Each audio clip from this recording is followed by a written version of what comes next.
ওনারা তখনও নারীদের সাথে ছিল, এখনো নারীদেরকে নিয়ে আছে, মূল যে ইসলামিক স্পিরিট সেখানে তারা নাই। এজন্য মানুষ তাদের থেকে মুখ ফিরিয়ে নেবে।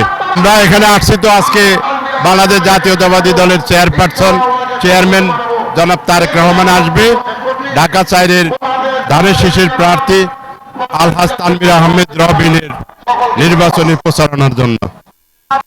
চরমোনাইর সাথে অনেক রাজনৈতিক নেতার সাথে মঞ্চে তারা ঐক্য গঠন করছে, পরে তাই ঐক্য ভেঙে গেছে। আসলে কি কারণে এটা হতে পারে? এটা আমি মনে করি হক আর বাতিলের সাথে কখনো আপোষ হয় না।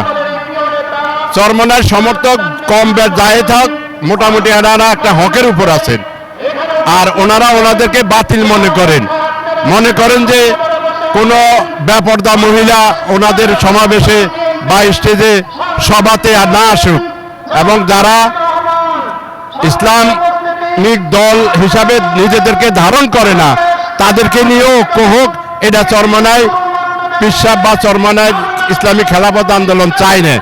এর আগে আমরা দেখছি যে জামাত বলছে যে নারী নেতৃত্ব হারাম, নারীদের সাথে তারা সভা সমাবেশ করে নাই, কিন্তু এখন এই নির্বাচনের মৌসুমে দেখলাম নারীদের সাথে এই যে জামাতের নামে সে কোলাকুলি পর্যন্ত করছে। বিষয়টা কিভাবে দেখছেন? না, এটা তো ইসলামিক দৃষ্টিতে বাংলাদেশে একটা ইসলামী অধ্যুষিত এলাকা দেশ, 90% মুসলমানের দেশ, এরকম একটা ঘটনাকে সবাই নিন্দা হিসাবে দেখছে, খারাপ চোখে দেখছেন।